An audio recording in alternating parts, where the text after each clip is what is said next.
Need to talk about race. Why are people protesting? Why are people angry? Slavery ended 150 years ago. The civil rights movement was 60 years ago. Racial discrimination is illegal now. Heck, we even had a black president. So why are people still upset? We're going to go through history and we're going to look at some data and we're going to go quickly so this video doesn't get too long. So, hang on. These are two households in America. One is black, the other is white. Today, the average black household has 60% of the income of the average white household, but only 1/10 of the household wealth. Why does that matter? Well, household wealth helps send kids to school, helps launch small businesses, stabilizes loss of income, and helps families survive catastrophic events like divorce or unemployment. What's amazing about this number is that there are lots of extremely wealthy African Americans, movie stars, pop stars, 75% of the NBA, 70% of the NFL, Oprah, Tyler Perry, Ben Carson, Morgan Freeman, and there are a lot of extremely poor white families. Think of Appalachia and other parts of rural America. But even when we factor all that in, the average black household still has only 1/10 the wealth of the average white household. How did that happen? Well, here we go. What happened after we freed the slaves, after the Civil War ended? 9 states enacted vagrancy laws, making it a crime to not have a job. The law was applied only to black men. 8 of those states then allowed prisoners, the black men who'd just been arrested for not having a job, to be hired out to plantation owners with little or no pay going to the prisoners themselves. So, that's right, men who had been freed from the plantations found themselves right back on the plantations. Additional laws prohibited mischief and insulting gestures, which allowed more black men to be arrested and created a huge market for convict leasing. Working conditions for these leased convicts could be worse than slavery, because the plantation owner leasing the black prisoner had no long-term interest in his well-being.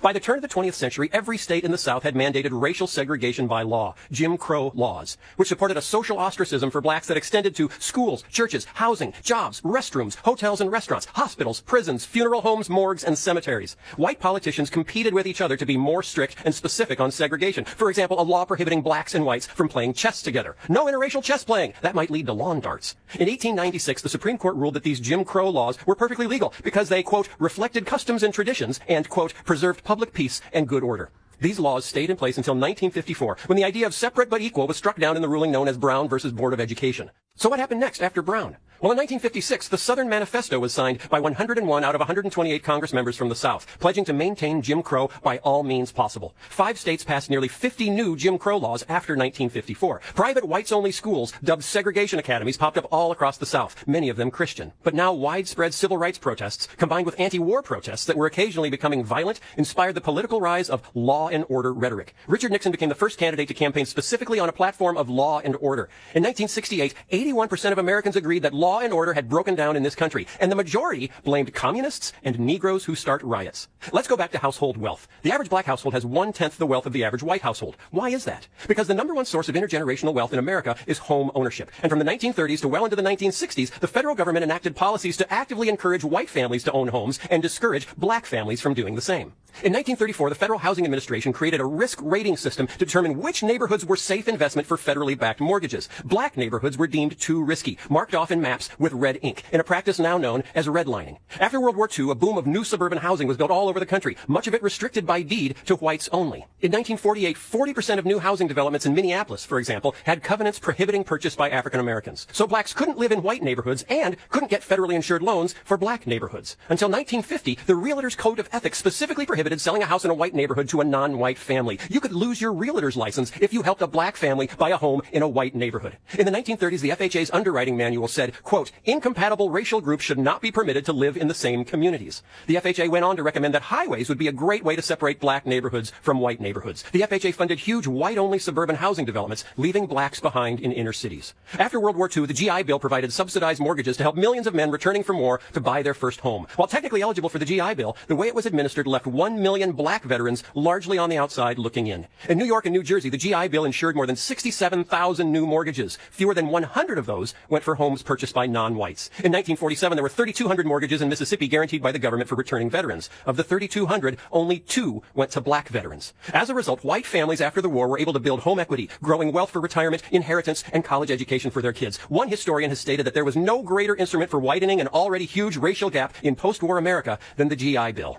And then came the war on drugs. Inner-city blacks were extremely vulnerable economically. The overwhelming majority of African Americans in 1970 lacked college degrees and had grown up in fully segregated schools. In the second half of the 20th century, factories and manufacturing jobs moved to the suburbs. Black workers struggled to follow the jobs. They couldn't live in many of the new suburban developments. And as late as 1970, only 28% of black fathers had access to a car. When a white man in Cicero, Illinois, just outside Chicago, sublet an apartment to a black family, the white community rioted, setting fire to the apartment building and smashing windows until the National Guard had to intervene. The result of all of this. In 1970, 70% of African American men had good blue-collar jobs. By 1987, only 28% did. As unemployment skyrocketed in African American communities, so did drug use. As drug use increased, so did crime. A dynamic today that we see playing out in white rural communities hit hard by unemployment and opioid addiction. Throughout the 1970s, white America became increasingly concerned by images of black violence shown on TV and in magazines. Drugs were the problem. Drug dealers and drug users were the enemy. So we decided to treat the drug epidemic not as a health crisis, but as a crisis of criminality. And we militarized our response. During the Reagan-Bush years from 1981 to 1991, how we invested money in anti-drug allocation completely changed. The anti-drug budget for the Department of Defense went from $33 million in 1981 to more than $1 billion in 1991. The Drug Enforcement Agency's budget to fight criminality and drug use went from $86 million to more than $1 billion. Then we came to the 1986 Anti-Drug Abuse Act, which carried mandatory minimum sentences much harsher for the distribution of crack cocaine, which was associated with blacks, than powder cocaine, which was associated with whites. Mandated evictions from public housing for any tenant who permitted drug-related criminal activity to occur on or near premises. It eliminated many government benefits, including student loans, for anyone convicted of a drug crime. The 1988 revision set a 5-year minimum sentence for possessing any amount of crack cocaine, even if there was no intent to distribute. Previously, it had been a 1-year maximum sentence for possessing any amount of any drug without the intent to distribute. Now, it might seem like we're picking on Republicans, so now it's time to pick on some Democrats. During the Clinton presidency, the funding for public housing was cut by $17 billion. At the same time, the funding for prisons increased by $19 billion. The number of Americans imprisoned for drug crimes exploded. In 1980, there were 41,000 Americans imprisoned for drug crimes. Today, there are more than 500,000, more than the entire 1980 prison population. Most arrests are for possession. In 2005, 80% of the arrests were for possessing drugs, not selling drugs. In a bizarre twist, we also militarized our police forces. Between 1997 and 1999, the Pentagon handled 3.4 million orders for military equipment from more than 11,000 police agencies, including 253 aircraft, including Black Hawk and Huey helicopters, 7,800 M16 rifles, 181 grenade launchers for the police, 8,000 bulletproof helmets, 1,200 night vision goggles. We also changed policing tactics. A no-knock entry is when a SWAT team literally breaks down your door or smashes in through the window. Like in E.T., when the cops come flying in from every direction looking for E.T. So back to Minneapolis. In 1986, Minneapolis SWAT teams performed no-knock entries 35 times. 10 years later, in 1996, they performed no-knock entries 700 times. That's 2 every day. There were financial incentives for arresting more drug users. Federal grants to local police departments were tied to the number of drug arrests. Research suggests the huge surge in arrests from increased drug enforcement was due more to budget incentives than to actual increases in drug use. So what was the result? An explosion of our prison population. In 25 years, the U.S. prison population went from 350,000 to over 2.3 million. The United States now has the highest rate of incarceration in the world. We imprison a higher percentage of our black population than South Africa ever did during apartheid. Data shows that the increased prison population was driven primarily by changes in sentencing policy. There was no visible connection between higher incarceration rates and higher violent crime rates. If you are a drug felon, you are barred from public housing. You are ineligible for food stamps. You're forced to check the box on employment applications marking yourself as a convicted felon. A criminal record has been shown to reduce the likelihood of getting a callback or job offer by as much as 50%. The negative impact of a criminal record for an African-American job applicant is twice as large as for a white applicant. In 2006, 1 in 106 white men was behind bars. For black men, it was 1 in 14. For black men between the age of 20 and 35, the age where families are built, it's 1 in 9. Overall, African Americans and white Americans use drugs at roughly the same rate, but the imprisonment rate of African Americans for drug charges is almost 6 times that of whites. It may be true that there isn't explicit racism in our legal system anymore, but it doesn't mean justice is blind.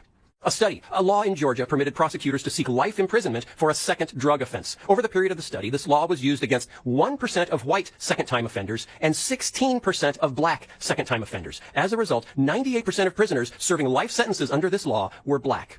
Study. African-American youth in the U.S. make up 16% of all youth, but 28% of all juvenile arrests, 35% of youth sent to adult court instead of juvenile court, and 58% of youth admitted to adult state prison. Study. Blacks on the New Jersey Turnpike make up 15% of all drivers, but 42% of all stops by police and 73% of all arrests. Among all drivers stopped, white drivers were 2 times more likely than black drivers to be carrying drugs. Study. Volusia County, Florida. 5% of drivers were black or Latino, but 80% of drivers stopped were black or Latino. Study. Oakland, California. Black drivers are twice as likely as white drivers to be stopped and 3 times more likely to be searched.